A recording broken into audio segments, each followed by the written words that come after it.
Hello, good evening and welcome back for the fourth time this week to In the Know, brought to you by the Racing Post and Coral, and we're 3 days down with one to go on the Knavesmire for the Ebor meeting, with the big race itself coming up tomorrow and a battalion of Irish raiders coming over to try and nick the prize like they did last year with Sonny Boy Liston. But we'll also be looking back, of course, on today's action on day 3, where Highfield Princess helps pay the rent in the Nunthorpe Stakes with her second Group 1 on the bounce. Quickthorn, you'd thought that not only Trushan and Stradivarius had dropped out of the Lonsdale Cup, but every other runner as well, given how that horse won. Elsewhere, we had some nice performances in handicaps, and of course Noble Style picked up in style to win the Gin Crack going away. Might well have preempted how that race works out, and makes it 3 from 3 for the boys in blue, beating Marshman, and those two were well clear. We'll be picking through that and what was good and what was bad from this afternoon, and hopefully finding a few winners tomorrow as well. Like I said, we've got the Ebor. We've also got another 7 furlong group race after the Hungerford last week, of course. The back end of the season, got a lot of Group 2s and Group 3s for those 7 furlong horses before they have to travel to France to win their one and only Group 1. We're looking at the Strensall Stakes as well, the 3-year-old forms tested there with the first 2 in the betting, and of course a proper York Sprint handicap as well. And as you probably know full well by now, we are live and interactive. Again, you've been fantastic on liking that stream, so if you're watching it now, just press that like button. It really does help the almighty algorithm. My name is Ross Brierley, and hopefully we can continue our good nick at York tomorrow with, once again, a top team to go through it. We'll be reading out your comments as well. I'm going to turn to Paul Kealy on my left and say good evening to you, Keels. How the devil are you? Good evening, yeah. Good nick. I'll tell you what, I'm in need of a holiday and some hurdles and fences. Yeah? Yeah, horse show today for me. You more of a hurdler or a chaser? Hey, I'd like to think I was a chaser, but I mean, I'd struggle with hurdles. Yeah. But yeah, I need a break after today. It was an absolute horror show. Got nothing right whatsoever. In my head, though, which works out by the way, I've got you and Tom coupled, same ownership. That's what I've got you down as. Tom's absolutely flying. Well, exactly. Yeah. Keeps having great winners, so come talk to him, please. I'm miserable today. Well, okay, fair enough. We'll move from Morrissey to Tom Segal at home. Keels talked you out of your nap today. Well, I mean, it still was your nap, essentially, wasn't it, Highfield Princess? We said last night, Tom, we said if she can lie up with that 5 furlong pace after a furlong, she's an absolute certainty the race is over. And lo and behold, there she was on the heels of the Platinum Queen. And it was only a matter of time, wasn't it?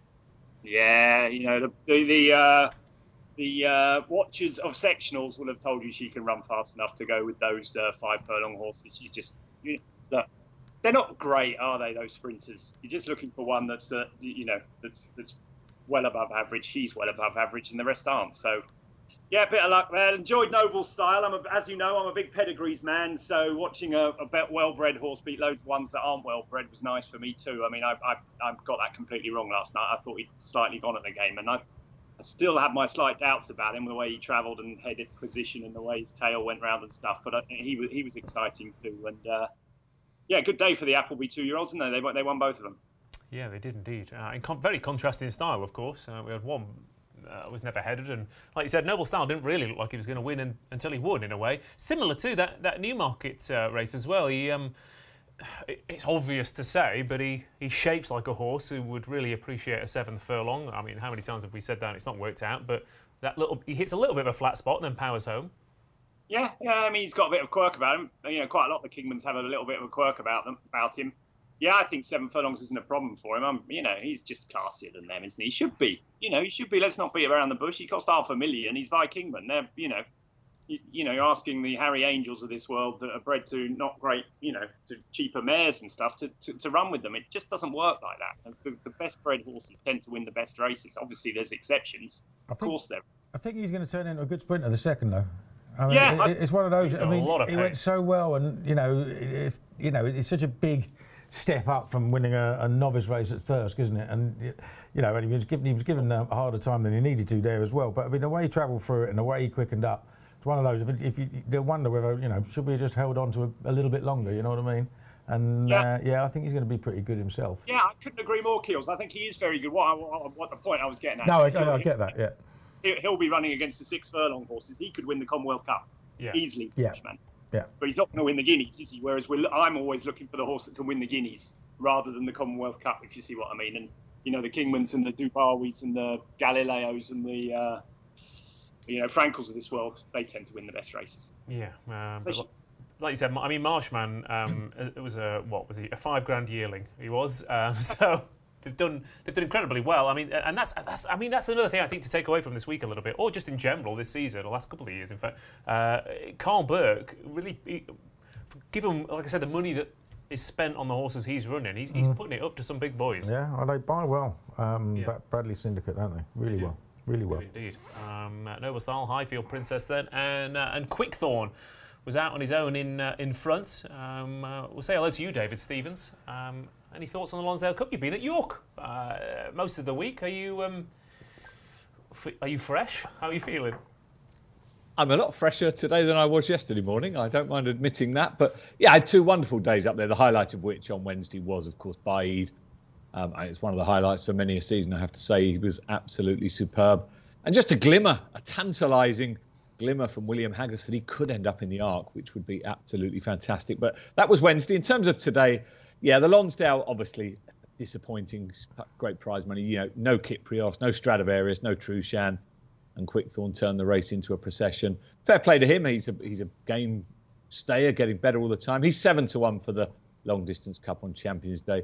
Noble Style, a 10-1 shot for next year's Guineas, Tom. I think that's about as big as there is. So James Knight and the boys not overly impressed, albeit that does make him second favourite behind Little Big Bear. What do you think in terms of 10-1 for the Guineas, Tom? No, not for me. I think he's got a quirk. I think there's something up with him. I think they'll find. I think there might be a few better Kingmans around, actually.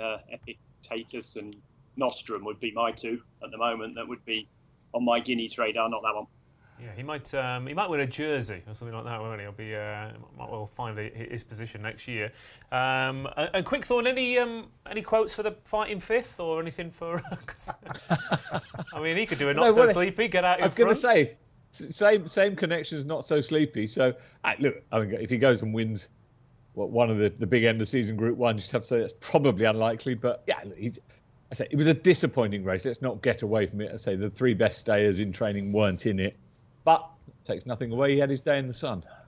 I think he could be a very good horse, though, couldn't he? I mean, there was lots of moaning and people basing Twitter about the rides and all the others, but let's face it, he was 8 lengths ahead turning in and 1 by 14, easing down 100 yards from the line, didn't he? Yep. I mean, they've discovered that he is just an out-and-out galloper. Let him go, catch me if you can.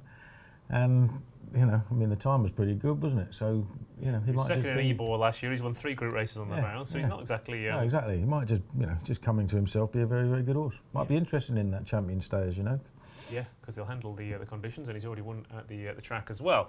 Right, let's look ahead then. Well, before we do, actually, David Stevens, I'm going to come to you for the 6 till 7 p.m. price boost. We've had 2 winners on the bounce for that, even though Tom poo-pooed last night. But Alpinista and Noble Style.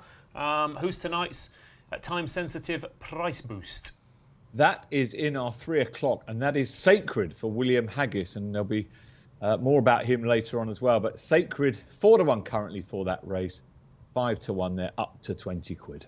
Lovely stuff. I think that might well be a race that splits a few opinions as well. So let's get stuck into tomorrow's action then, the 4th day on the Knavesmire.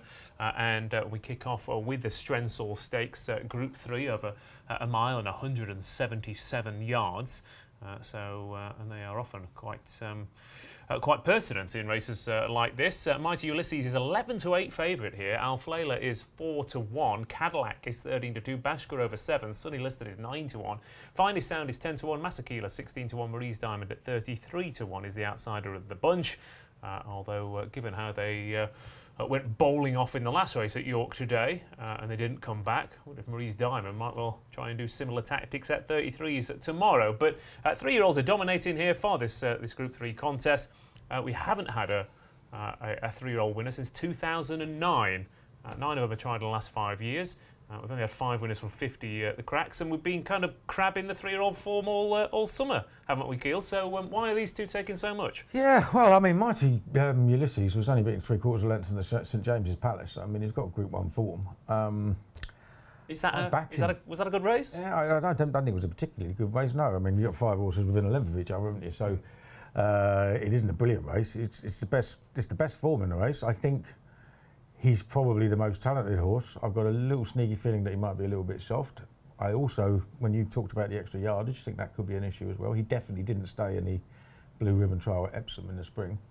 Obviously, it's a furlong less tomorrow. So I was hunting around for something at a bigger price. I did look at Alflaila because I think he'll stay the trip better, but I came down to Sonny Liston, who, you know, I was telling people to run him in the Britannia earlier in the season after he was third in the D Stakes. I thought it'd be perfect for stiff run mile.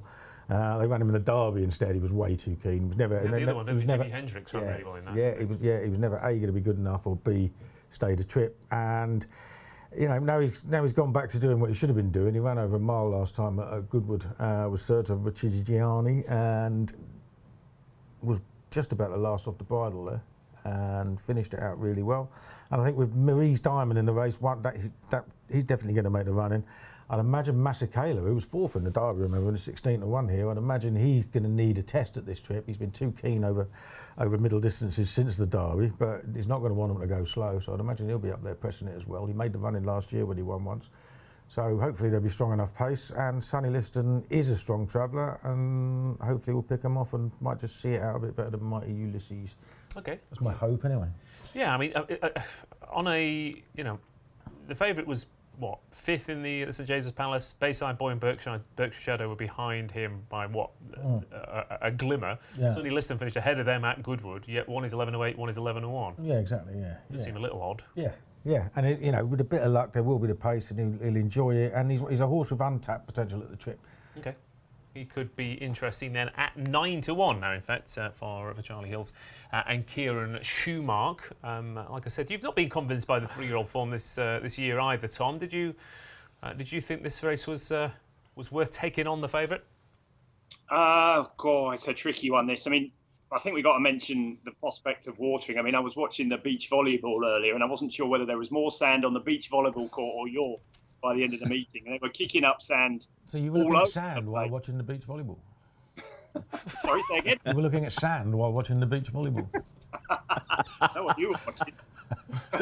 And so I looking, if they water, anything could happen at York. I mean, the water gets, as we saw on the first day, it was quite soft on the first day, so anyone knows what Bashki Rover's got a massive speed figure from Epsom. I don't know what happened last time, but she could easily bounce back as a 4-year-old. But I prefer Alflaila. Owen Burrows is having an amazing season for one with so few horses. Hookham and the John Smith's Cup and Minzal. And Alflaila himself is doing pretty well. I mean, he was second to Mighty Ulysses at Newmarket a couple of starts ago, but then he went up to Pontefract. I thought it was really impressive at Pontefract, beating older horses that day. I don't think you can write off a 3-year-old generation just because some of them are still going to be good, and I think Alflaila will love the step up in trip. And furthermore, he's got York form because he ran an absolute screamer in the sales race. I think it was at York behind Harrow last year, or a race behind Harrow last year. That was the nursery, wasn't it? Which Point Linus came out of actually as well. He was 5th in that. Yeah, and he was the only. I mean, I think it was 1 beat 2 beat 3 or something, and Alflaila was drawn out on the whites outside, and he flew home up the middle and made up ground on all of them. So, I like Owen Burrows. I think he's an excellent trainer, and Alflaila will do for me.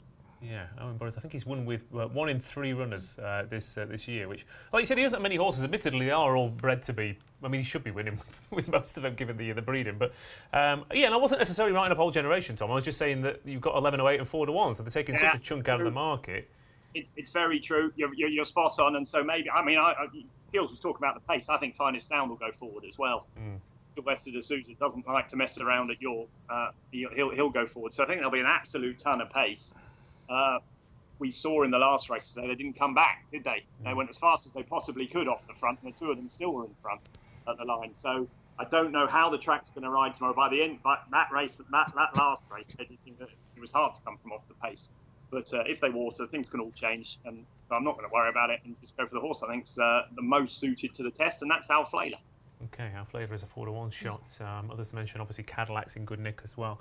And I did quite fancy Bashki Rover to run a big race here. I think that, they went They basically they ran in Goodwood in April, didn't they? Then they ran up at Epsom. It was obviously a career best. I mean, it was bounce, wasn't it, Tom? 11 days later, Royal Ascot fell out of the stalls, went a slow pace. Tom Marquand was interviewed afterwards, and he basically said, yeah, we shouldn't have bothered.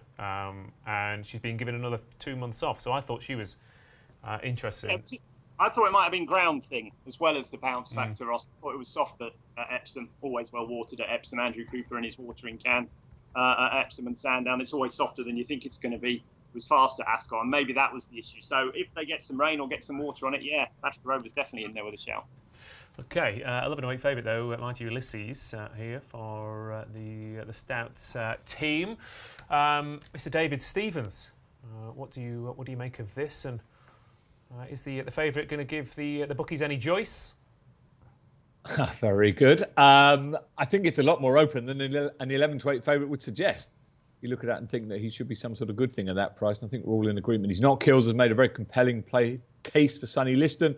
Bashka Rover, yeah, if you say Royal Ascot came far too soon for her, she'd have a chance on that Epsom run in particular. But Tom has basically said a lot of what Jim Crowley has said in his Coral blog for tomorrow regarding Al Flayler. And Jim, I would say, is quietly confident. Indeed, probably more than quietly confident that he can reverse placings with Mighty Ulysses.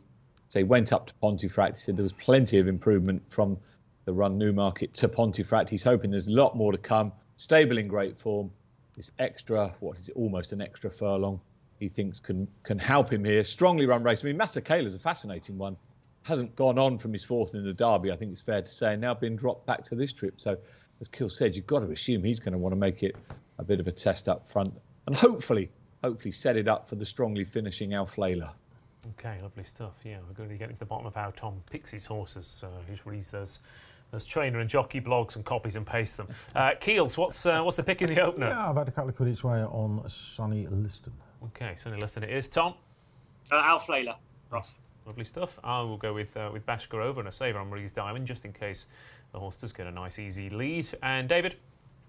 Al Flayler for me, but you've gone for Bashka Rover, their trainer, of course, by William Haggis. We've already mentioned him with Sacred, but William Haggis obviously loves this meeting, loves this day tomorrow. And William Haggis to have a double, or indeed better than a double tomorrow, was 130, is now out to 4-1. Lovely stuff. And yeah, shout out to Destiny Sounds, who says the favourite is Golson, of course, not Stout. The Syed Sahel silks are pickling my brain as they switch with trainers. As for the rest, Ricky Bell says, agree with Tom and Al Flayler should finish well. Good evening to you, Ricky. Nicole Spencer says, thanks, Tom. Saved me today. Mike Boy's on the favourite. He boring lol, he says. And Joe John says Cadillac could be a danger. As we move on to the second race at York on Ebor Day. And it is, of course, the baby Ebor, the Melrose Handicap, mile and 6 for the 3-year-olds. And it's not just sprint handicaps that aren't filling up, is it? 13 run for this 77 grand prize, when really we should be having 20 of them. Solcombe, though, is 11-4 favourite here for the William Haggis team with Holly Doyle in the saddle. Al Nafir is 11-2. Wild Crusade is 6-1. Soul Stopper 13-2. Caius Chorister is 9s. Nuzrit is 11-1 with Inverness. Imeric is 14-1. And we've also got Savvy Knight, Sheer Rocks, Adjuvant, Temporizer, Mr. Allen making up admittedly slightly disappointing in terms of numbers, but still wildly competitive race here, Tom. And there were 3 or 4 horses I took out of Glorious Goodwood that went right in the notebook. Solcombe was one of them. He had absolutely no chance of winning that race where he came. Slight concern for me, though, is that you might get a similar thing occurring tomorrow at York.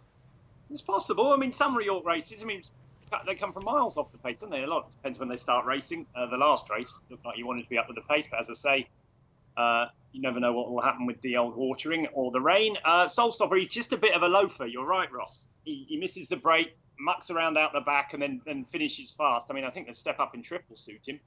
But you're right. There could be an issue with him getting there at York. Not sure he'll love the track.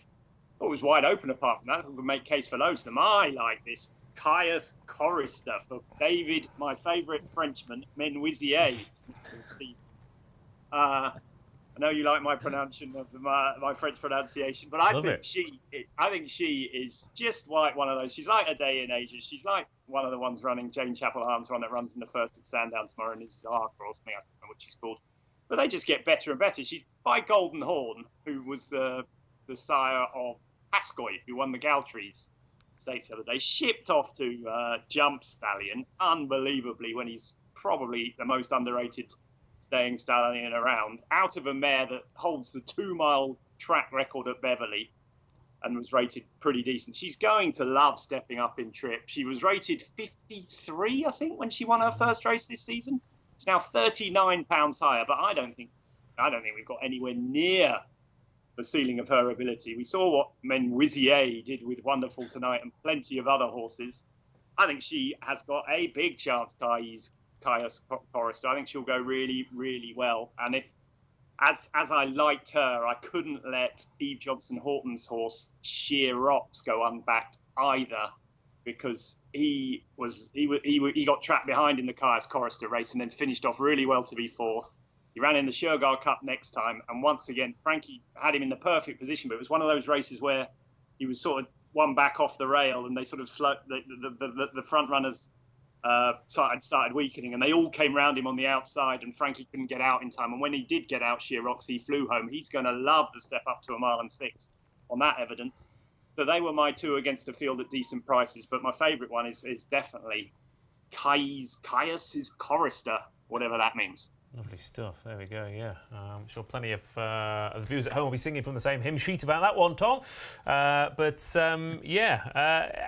was really interested in Wild Crusade here. I mean, I've been talking all summer about the Charlie Appleby 3-year-olds in handicaps.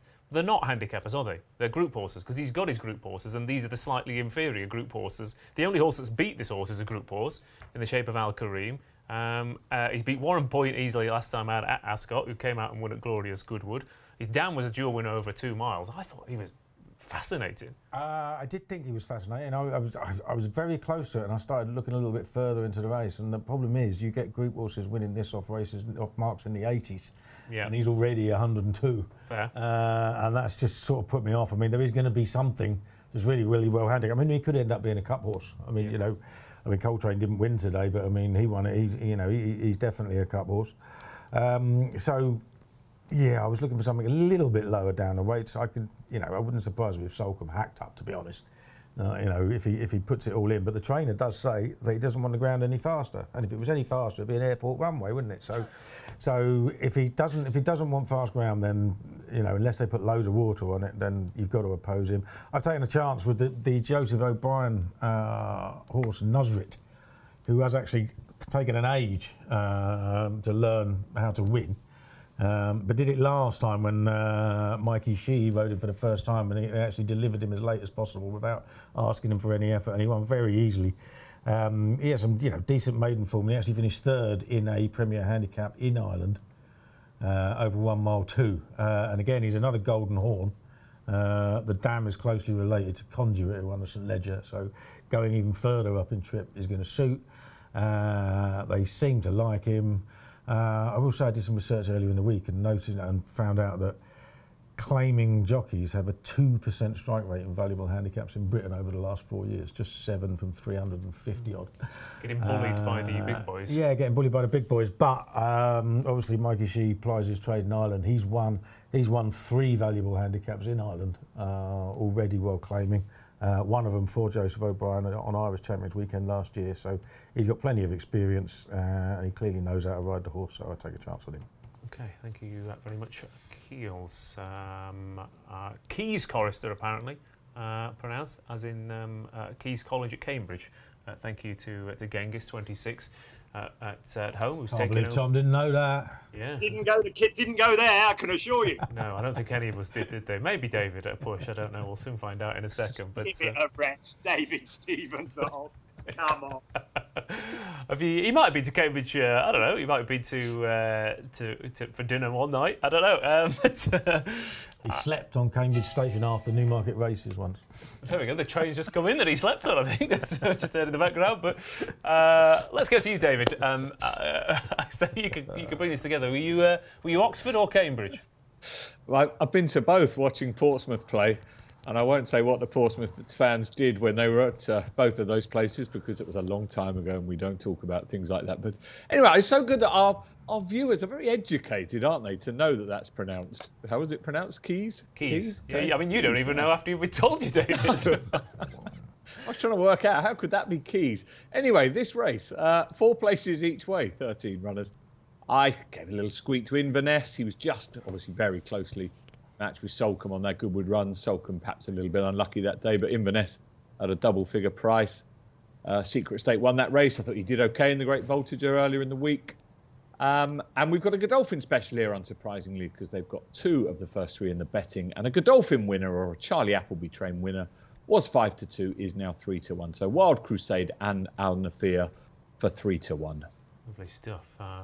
Charlie Appleby won it in 2017, won it in 2018, hasn't had a runner since. So he's trying to keep his 100% record up in the last 5 years. That might be backing that price boost. Ross, best trainer in the world. He can win any race he wants, that man. I know. Well, that's, again, like you said, because they're bred to be Group 1 horses, and they're running in handicaps because he's got, 50 Group 1 horses, potentially, on breeding. So, I'll go with Wild Crusade. Keels? Taking a chance on Nusret. Tom?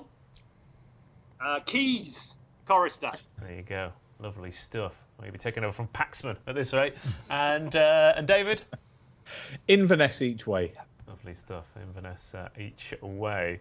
Not sure anyone else has got any tips. Stevens 99 is appalled at us not knowing how to pronounce that, as is everyone else. Everyone's absolutely better educated. Look, some of us went to Sheffield University and should have got a better degree. 3 o'clock at York. Coming up next, the City of York Stakes, Group 2, 7 furlongs the distance. Like I said, we had the Hungerford last week. We've got the Foray, of course, at Longchamp in the autumn, and we've got plenty of races for these horses to get warmed up. And we had, of course, the Lennox Stakes at Glorious Goodwood a few weeks ago, and Kim Ross and Sacred were both in that contest, and they're 4-1 joint favourites for this. They were beaten, of course, by Sandrine, who's 9-2. Rohan is 7-1. Brad the Brief 15-2. Jumby did win the Hungerford last week, 8-1. Alsahale 8-1. Pogo is 14-1. It is bigger prices the rest here for the City of York Stakes. I think we're all going to strongly disagree on how this race is going to unfold as well. But 7 furlongs the distance here. Sacred and Kim Ross didn't not necessarily get the run of the race at Goodwood. Sandrine did. So I think a lot of people will be hoping that, or thinking that one of these two is going to turn the form around. Earlier in the week I thought I made Kinross the bet of the week because there was forecast rain virtually every single day, and now they haven't had any. Now, to me, he's a borderline Group 1 horse when the ground is soft, or there's some ease in it. He's actually pretty good when it's fast anyway, because it wasn't beaten that far in the Platinum Jubilee. Mm-hmm. It has sort of knocked my enthusiasm for a bit. I'm already on. I'm actually surprised that he's shortened today, given the state of the ground. I still think on his best form he's the one to beat. I don't think Sacred had any excuses, to be honest. I don't see why she should finish ahead of him. You do. Disagree with you. You do, obviously, and I think the big danger would be the very classy Rohan, he's going back up to 7 furlong for the first time in ages, but he has won over the trip. He was finishing strongly behind Highfield Princess at the Monster Geese last time, and could run a big race. He just has one stinker to his name at the track, though, doesn't he? Yeah, which is off-putting. A little bit of a concern, which is one of the reasons why I thought Sacred was going to run well, because she's obviously finished second in Allowther. She's got course form. I think it was the first run round a bend last time out at Goodwood. Sandrine got the absolute perfect run through. Kim Ross had obviously had course form from the previous year. She just looked clueless, completely clueless on the track. She had to wait for a run at a crucial point, and then she switched out and came home. If you watch Space Blues the year before, he went on and he had exactly the same run and then came and won this race next time out. And 5 horses have won this coming from the Lennox. None of them actually won the race. So it just feels to me, Tom, like that a horse who doesn't handle Glorious Goodwood can be upgraded if they rattle home and get beaten a length and a half. So yeah, I thought Sacred had a big chance here. Yeah, I mean it's a repeat. I mean, what was I looking at today? £228,000 to the winner, this Group 2. God, I hope people aren't complaining about prize money at this meeting. It's tremendous, isn't it? That is absolutely double that's double the Lennox. That's insane, isn't it? Yeah, I mean it's tremendous prize money. So not surprised they've all turned up again. Don't don't know about Sacred. I was disappointed. I really fancied her at Ascot over 6 because I think she's got loads of pace, and I thought she was disappointing there, but she just never really went. I didn't think. She stayed on the late to finish 5th, and I know the form's very good. She finished in front of Highfield Princess, but I thought they sort of all got suckered into going a bit quick there with the Americans and the Australians in there, and she sort of was a late headway monkey, as they call her. She just sort of nipped in there and took 5th when perhaps she didn't run as well as that. Then she was just plain disappointing. Goodwood. Now I get it; she could bounce back because when she won the Hungerford last year, I think she was, or a race that good. I'm not sure it was the Hungerford, but the Newbury 7 furlong race, she was so impressive. She cantered through that, beating some good horses without coming off the bridle. She loves fast ground, so she won't want any watering or any rain. So I get your thinking, Ross, but she's drifted out to a better price now. And earlier in the week when she was just way too short. I think they're going to go really hard here. I think it's another race they're going to go fast with Pogo in there, and if Brad the Brief runs, I think he'll go forward as well. I'm just a bit worried he won't run simply because of the ground. But I was slightly interested in Rohan. He flew home over 6.5 behind Highfield Princess in the Group 1 last time. He won the Wokingham, finishing like a rocket over 6 furlongs, looking like he'd stay as far as you want at Ascot. Don't quite know what happened in between at Newbury. He looked at absolute certainty coming to the furlong pole and finished out the frame. It was one of those. I mean, it was a stop-start race, wasn't it? He was slowly away. It looked like one of those classic runs to me, Tom. Like he used all the gas up in the wrong part of the race. Absolutely right. But it's a bit worrying when horses do that, cut out so quickly because he he's obviously only got one run, so Kirby will have to be aware of that. But I like him. I think he's got an absolute ton of class. I think he's better than these if everything goes his way. So if he stays to 7 and he gets the strong pace, because it's funny because people say, I don't want a strong pace because it's over 7. I think horses like him just need a strong pace, whether it's over 5, 6, 7, or whatever trip. I think if they get a strong pace, I think he'll go really well, and he'd be my choice. But I think it's really hard. I think you could make a case for all of them, really. Yeah, like I said, I think probably does need a strong pace to switch that brain off with his. But yeah, you probably will get a strong pace, won't you? Alza Hale, Brad the Brief, Art Power's often a bit keen, Pogo's in there as well. Yeah, you might get a few go off. So we've got that price boost for Sacred, of course. David Stevens, you tantalise that there might well be more to come for the City of York Stakes. Do you have any strong opinions of any of the price boosts or any extra places? What have you got, my good man? It's just the 3 places each way. I mean, just going back to that prize money, clearly York have an ambition to make this the first UK 7 furlong Group 1. They need to get the prize money to attract the good horses that will get the ratings up. And they've got a really competitive field for this, no doubt. I mean, go back to Goodwood and Sacred. When we did the show on that Monday night of Glorious Goodwood, I mean, didn't Sacred run exactly as we all kind of thought she probably, if there's ever a course that Sacred's going to be unlucky at, given the way she runs, it was going to be Goodwood. It panned out like that. Kinross didn't get the best of runs. With a better run, should he have won? He's been well backed again, as Keels alluded to here. But are we not doing Sandrine a bit of a disservice? Was she second, third in last year's Lowther here? So she's got that all-important York form. She did win the race at Goodwood. She comes here, still in yard in great form. You've got to assume she's still in good form. I don't know. I think you can make a case for several of them. Rohan I really like, and clearly Highfield Princess come out and win today. That Maurice de Geese has been given a good boost from that. But his one bad run at the track worries me just because York, for whatever reason, is just such an odd track that some horses just dislike. I think it's really, really tricky, trappy looking. But I thought perhaps Sandrine was just being sort of given a little bit of a disservice, having won the Lennox.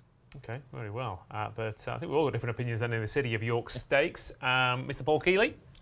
Yeah, well, I'm all in on Kinross earlier in the week, so I'll stick with him. Okay. Fear Rohan. Okay, lovely stuff. We did a rain dance overnight, I think. Tom? Yeah, not too worried about the ground for Kinross, actually. I think he ran, as Keel said, he ran perfectly well on very fast ground at Ascot, but I just slightly prefer Rohan the way the race might stack up. Okay, lovely stuff. I will go with Sacred. She's a 9-4 shot at Goodwood. I'm not sure why she's a 4-1 shot here. David? Sandrine tentatively. Okay, there we go. Lovely stuff. That's the City of York Stakes then. Super Wheel says Sacred is a horse I followed. Stevens were all dismissive of Sandrine. Not your fellow namesake, Stevens. I think Jumby can win again, Mark Smith. Yeah, of course, he got it right last week. We only mentioned him. Al Sahel for Carl Brooks. Wide open race it is at the City of York Stakes. We'll be going on to the Ebor in a second, but don't forget we've also got a members club offer. As you can see, that little box down there it is. £4.99 for your first month of Racing Post Members Club, and you get a free Racing Post notebook as well. So get involved on that. And I'm sure there'll be plenty of horses going in the notebook in this year's Ebor, where we have a whole plethora of Irish raiders coming over to try and plunder this big prize. It worked last year with Sonny Boy Liston. Earl of Tyrone is 11-2 favourites here for this year's renewal for Paddy Toomey and Billy Lee, who again trying to get that the record they've got over in Ireland and try and replicate it over here. It's not quite worked out yet, but this horse does look well handicapped. 11-2. Garci is 8-1. Akita Sushi is 8-1. Licensed 10s. Alfred Boucher comes back for another bite at 11s. Yukon Glen 11s. Candleford 11s. John Leaper at 12-1. We've got Ever Present. Trawlerman at Benno. Get Shirty keeps winning. He's got a chance. Enemies interesting. Max Vega will be doing a rainback dance as well. Tom, it's a good renewal here. Plenty of Irish raiders. Quite a few of them obviously are going to have a few pounds up their sleeve. But there are some classy horses at decent prices in this year's race. Yeah, I mean, the modern Ebor is totally different to the ones I grew up with. I mean, there's £10 between top and bottom, isn't there? And I don't think anything does really have anything in hand from the handicapper, probably, because they've all had to be rated 100 to get in.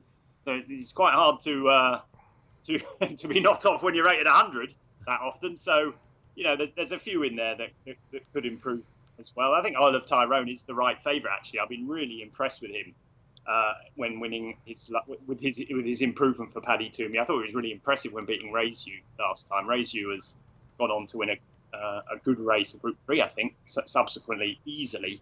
I think he's the right favourite, but he's never been to York. He's 11-2 in a race where you can make cases for everything. I thought Ghazi, I think, will probably drift, considering that Tom Marquanders opted for Candleford, and so I see Ghazi drifting tomorrow, when obviously he would have had the choice of the two. When I did this a few months ago for the paper, I was on Akita Sushi at a much bigger price. I still think he's going to go well. Not worried about his draw in trap 22 or 21 or whatever it is. I actually think over the years, the low draw's been quite hard to overcome in this race. I think a couple of horses have done it, but they've been huge price winners, have won from low draws. Now, watching that last race today, I would imagine they'll all switch over to the middle to the far side again, which middle to the stand side, which negates any draw issues. So I'm not worried about him in stall 21 or whatever it is. I just like him on the back of his Ascot run, where he finished best of all in that Golden Gates handicap. I think Get Shirty won it. Cleveland was second. I think the form's pretty strong. He was the only horse he was along with a couple of others, but he did the best of those held up out the back. He was a long way behind the two principals turning for home and stayed on well. He's by Galileo. He's sort of, when they were talking about this race for Joseph O'Brien, Akita Sushi was always his one, and he's got loads of this type of horses that he could have run. So I like him. And the other one I like is Enemy for Ian Williams. I think it's top weight, nearly. But as I say, there's only £10 between top and bottom. I just can't get over watching him win that Musselburgh handicap at the start of the season off 99. I think it's £10 or something higher here or whatever. But he could have won off with another £20 on his back, Enemy. And then he's run 3 times since. Should have probably won the Cigaro. Got blocked off by Princess Zoe. Not quite sure how she get that race. Quickthorn was second. He was right in there with really good horses. Went to Sandown next time, soft ground. Quickthorn again won it, made all the running. Enemy was last turning in and was the only horse to make up any ground there. And then he got sort of chopped off at a track that he wouldn't have liked at Goodwood last time and was only beaten 10 lengths or something by Kyprios anyway. And he's not meeting anything of that calibre here. I think the drop back to a 1 and 6 is ideal for him. And Ian Williams is just mustard in these staying handicaps. Chester Cups, Ascot Stakes. Had another winner today with a stayer. Had Alfred Boucher earlier in the week. Yeah, Enemy. I think he's going to run really well for Ian Williams, but him and Akita Sushi for me. Okay, lovely stuff. Enemy then is a 16 to 1 shot for the Williams stable, who are in very, very good form indeed. Over to you, Paul Kealy, for your Ebor thoughts. Yeah, it's well worth having a go at a couple, isn't it? I mean, I backed Licence earlier in the week for Joe Lyons. His only previous runner in this race in the last 10 years was Mustard Year. He was 4th in 2018 and won it the following year. And this one is the horse in the race who's so lightly raced he could have a bit more up his sleeve, because he run only 4 times. Won his maiden last year. On only his second start, he only got beat half a length by Lafayette, who is now rated 109.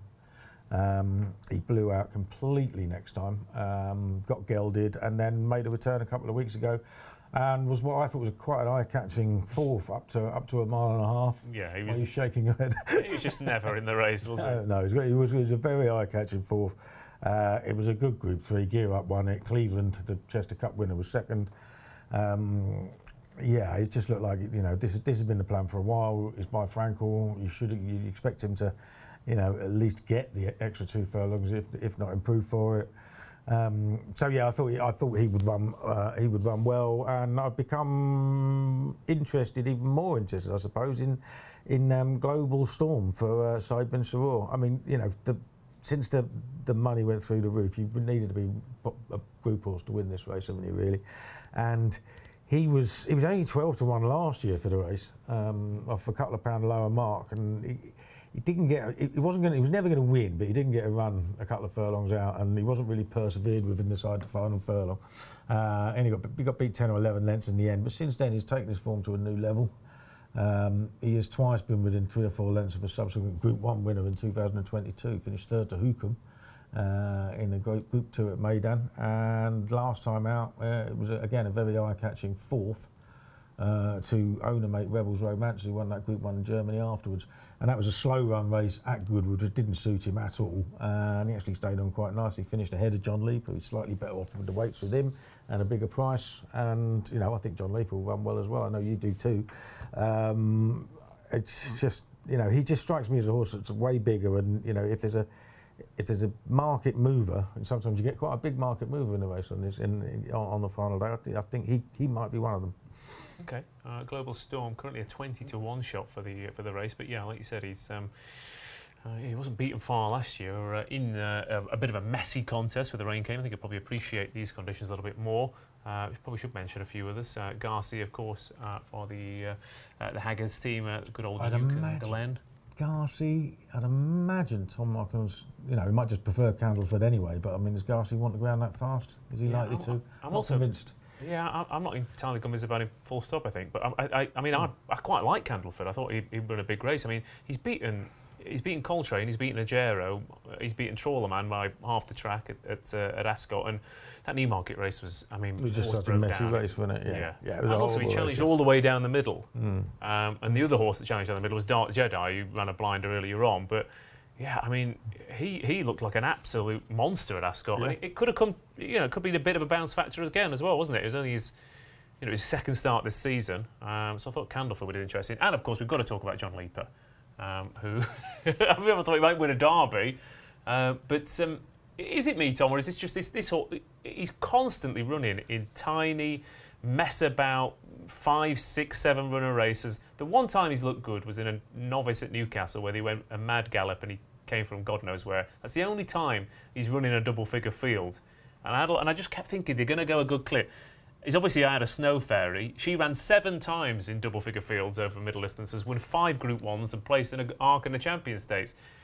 Back in the day when we used to get big fields, Tom? But I can't help but feel that John Leaper's going to get the clip that he needs. Well, I like your theory, Ross. Don't like the horse. Well, neither do I, really. But the theory's there. It's a good theory. Thanks, mate. Yeah, well, Snow Fairy was placed in a Yorkshire Oaks as well. The half brother finished second at the track. John Leaper's finished second twice at the track. He's going to run on when 20 horses have kicked on for home, and he's going to finish third, never nearer. We have to mention the great Yukon Glen, obviously, don't we? Who deserves. It was a stone. He ran in off a mark of something like 116 in this race last year, and I think he's running off 102 now. So he's a stone low. He's actually officially the best handicap horse in the race because he's £3 well in, following Goodwood. He's a 9-year-old. He's been fifth in this race before. There's one up the track. And I actually thought he'd probably be a drifter because even though he's a popular horse, he's not going to be a money horse. But he's, he should have won last time out as well. Yeah, he should. Well, I don't know. I actually thought Trawlerman won pretty easily. Yeah, okay. But I was screaming at Paul Mulrennan. He's such a tough horse, and it'd be great to see him win.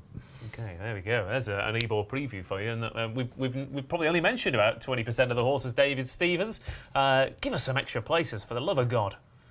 Yes, you can have 6 places here each way. If John Leaper wins the Ebor, I will do the next instalment of In the Know, whenever that is, wearing a Southampton shirt. Wow. I'm glad you said a Southampton shirt. I thought it was going to be In the Nud for a minute, but that's probably better.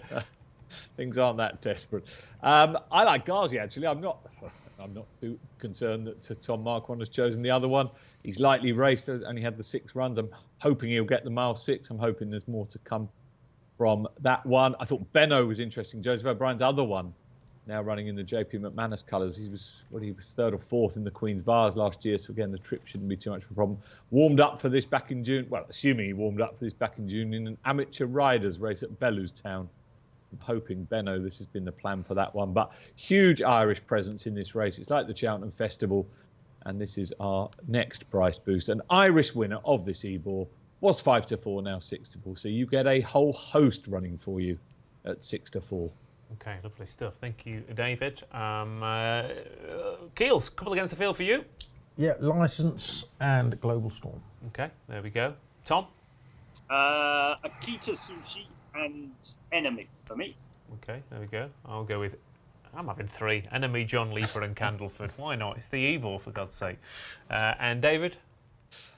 Ghazi and Benno for me. And if Ghazi, obviously Tom mentioned he could be a drifter. Well, if he is, don't worry, because we are best odds guaranteed from now anyway. Okay, lovely stuff. Mike Boyd, bit of a soft spot for Candleford. Mike O'Grady's got Global Storm each way. You can Glenn for Ricky Bell as well. Garcia to beat Earl of Tyrone, says Tommy Orr. You can Glenn for the play spots, says Graham Kennedy. And Jonathan Sherritt is with Enemy. Right, 3 races to rattle through on Ebor Day then. Just the 20 runners in the 6 furlong sprint handicap. But do we have any York horses in here? Yes, we do. Regional's not one of them, though. But the Yard are in form, 6-1. Summergan certainly is 7-1. Comanche Falls 8s. Spangle Mac 8s. Mom's Tipple 10s. Tabdeed 10s. Mr. Waggy 12s. Tinto 12s. Going to come to you first, Tom. You'll have spent 30 seconds looking at this race. Watch Played One replay back. And, of course, we'll find the comfortable winner, the Sprint King. A reluctant Sprint King of the Racing Post. You got to go to... I mean, this is easy, isn't it? You just go for the one that Keel's tipped last time, don't you? We've got Mum's Tipple, Tab Deed, Summer. We've got about 55 of them, though. Which one am I supposed to go for? Well, like I said, which was the one horse that you went, well, I don't like the race, but this one horse, that's the... it's your Columbo moment, Tom. Didn't look at it. David O'Meara, Summerhand. It's going to win as well. It's going to win. I know it's going to win. I know you're going to do it again. The one thing I know about it is that... No, that's it. You can't have it now. We've got 12 minutes to go. That's it. Okay, that's it. That's your lot. Mum's Tipple's going to bounce out and make all, isn't he? Yeah, I hope so. I mean, I managed to not miss him last time. I did have a couple of quid finally. He's just been threatening to burst back to form all year, isn't he? Frankie Dettori got on him last time and he won very easily. And obviously, you can't trust him. It was only his 2nd win since he won the sales race here by 11 lengths in 2019. But it was probably only... I mean, it's only his first run in a sprint handicap, wasn't it? Well, yeah, I suppose so. Yeah. He's a sprinter and he's not running a sprint for 3 years. Yeah, it could be right. I mean, he's come down a hell of a long way in the weights. He's up £6 for that win, but it's still £15 lower than he was last summer. So, he's got a great chance. Pardon me, if he puts it all in. Yeah. But, Tabdeed will come and nut him on the line because that's the sort of thing that happens to me in these races. Yeah, well, no, Summergan will come and nut him on the line, won't he, Tom? We know that's going to happen. You've got 30 seconds, Tom, to say what you were going to say before I, not rudely, but necessarily cut you off, though. Well, being the professional that I am, I did look him up before I came on, so I wasn't completely blind. But he did finish fifth in the Wokingham, didn't he, off a £4 higher mark? And then he's been badly drawn the last twice. He ran home to finish hot on the heels of those all around him in the Stewards' Cup. And then he was first home on the far side in the Ripon Sprint. I can't remember what those races are called. The Great St Wilfrid. There you go. Great St Wilfrid. David O'Meara nearly won he did win that mile handicap, but the 8-year-old Escobar, so a very similar profile, sort of came back and ran really well in that race too. So I don't know if track 2 is any good. I have no idea. Could be, might not be, but I know he's well handicapped and he'll run well. Okay, there you go. David Stevens, what do you like in this? Well, we are 5 places each way in yet another tricky-looking race, but I like Spangled Mac. He's been in great form this season. I think he won 4 in a row. The second to a day in Asia at the Shergar Cup. That one's obviously come in and won here since. And like Keelso, got to go with Mum's Tipple again. He is in form. This might just be the making of him now, sprint handicaps. Yeah, like I said, it's despite winning by half the track over sprint distance, it's taken Connections 2 years to work that out. But I think he's very interesting here. He's going to go one or two ways though. But Mum's Tipple for me and Skeels. Mum's Tipple for me. There we go, lovely stuff. Tom? Summergan. David? Spangled Mac. There we go, lovely stuff. 2 more races to go then. 6 furlongs the distance for that one. 5 furlongs the distance for this. We've got a listed race for the juveniles, and it's going to be fast and furious. And hopefully Rocket Rodney won't go as fast as he did last time out at Goodwood. Probably went a bit too fast. Set it up for Trillium last to come through for the Hannon team. But this is an easier race. He's 7-4, but he's up against improving horses. We've seen the Royal Ascot form turned on its head a little bit this week, and the Goodwood form as well. Treasure Trove 100-30, Rousing Encore 9-2, Bolt Action 13-2, Brave Nation 13-2, Swift Asset 20s, looking for Linda and Thundermore as well. Tom, I'm going to come to you again. You dislike sprint handicaps but pick winners in them, but you love going through the juvenile races as well. Rocket Rodney, is he beatable? Oh, I thought you were going to say you look at 2-year-old race and can't tip. I did think about saying that, but I thought that was also unnecessary. But it's Friday night, why not? I don't know. I think Rocket Rodney's beatable. I like Rousing Encore for Richard Fahey.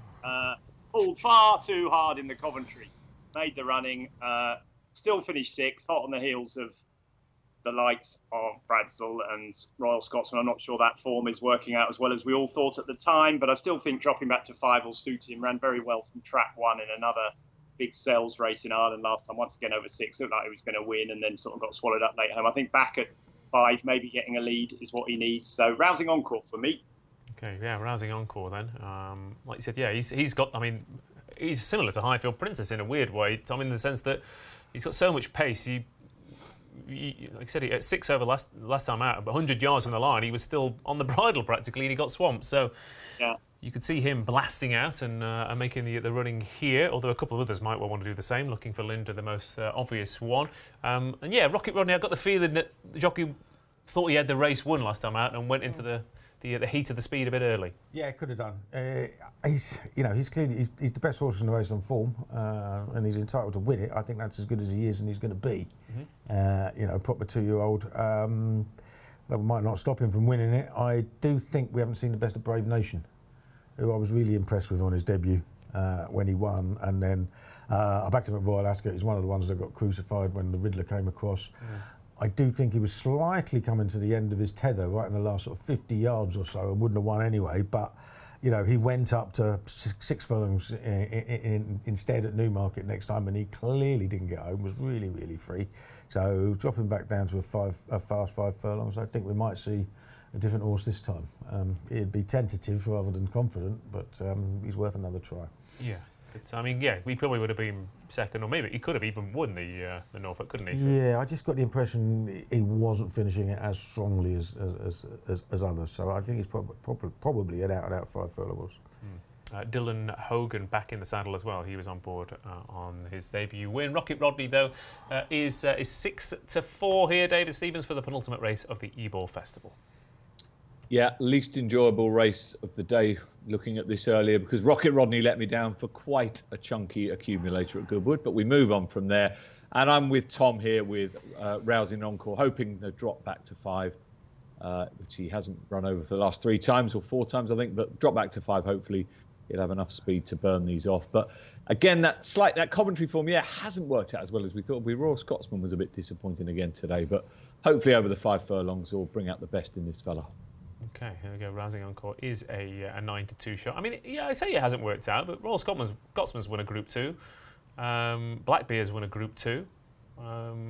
Show Respect's finished second in a Group 2, so it's I mean, this is a listed race, isn't it, after all?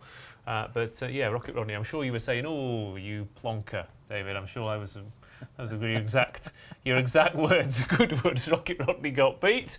What's the tip for the penultimate race? Yeah, Brave Nation. Brave Nation it is. Tom? Rousing Encore, Ross. Rousing Encore it is. David? You definitely gave the family-friendly version of what I said there. Rousing Encore for me. There we go. Okay, and we'll move on to the last race of the Ebor Festival, the aptly named finale. Handicap and Phantom Flight is 9-4 favourite here for James Horton. 7-2 Special Envoy. Spirit Dancer is 9-2. Injazati is not making his return after a lengthy absence. Lucanda 8-1. Caradoc 8-1. Cockalorum 10s. Forest Falcon is 11s. Bigger prices the rest here for the final race.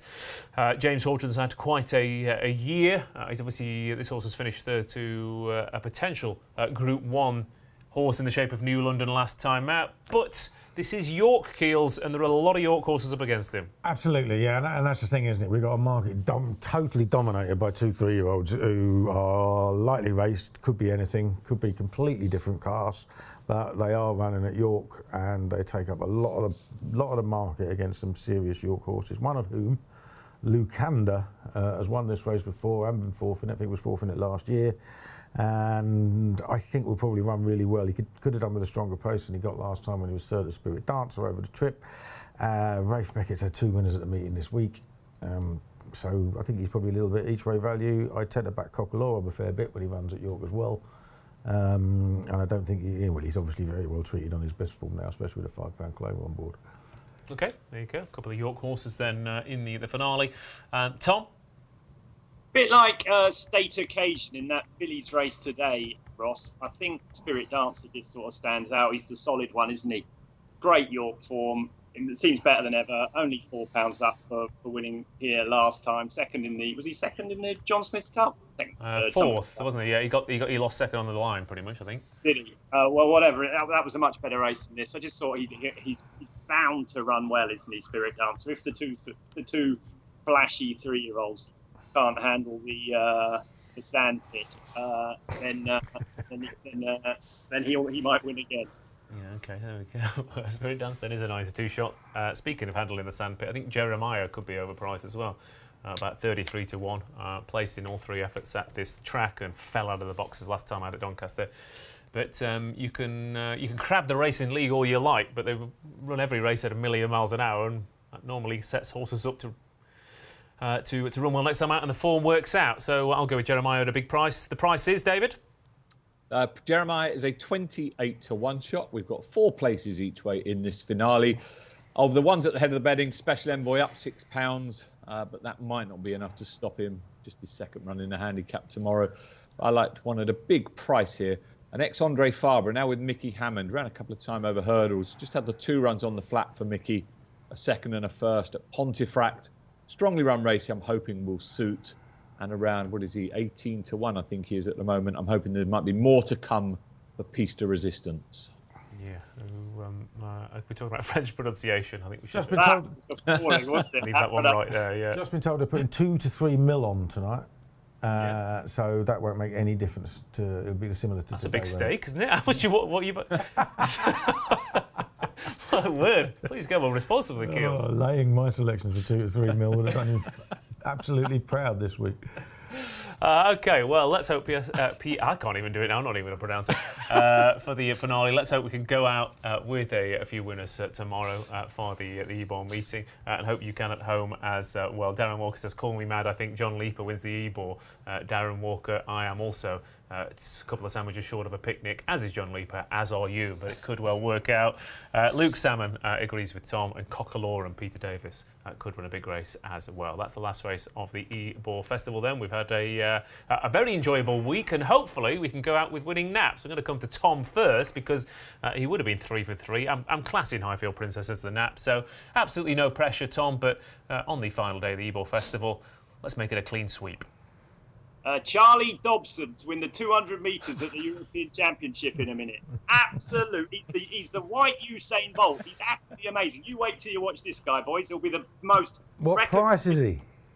I don't know, but he'll be the most recognisable athlete in the world in 2 years' time. I promise you. He's an absolute superstar. Anyway, as for horses, Keys Chorister in the Melrose.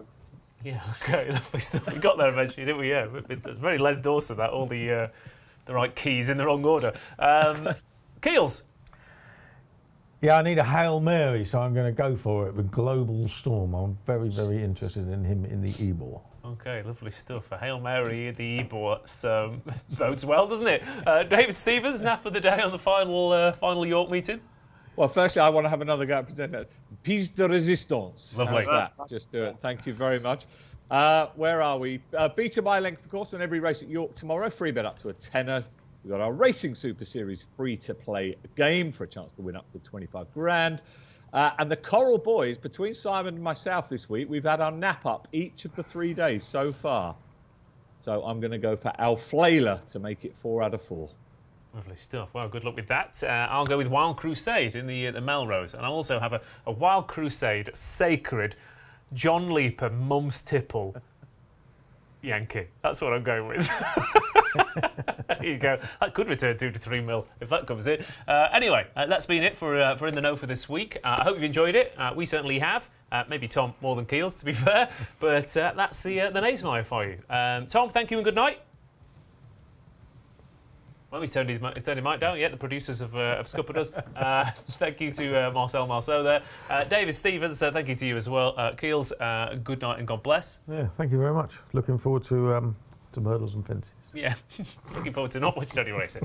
But we'll be back for Doncaster, the St Ledger, of course. Or I'll be back next week doing other bits. So have a nice weekend.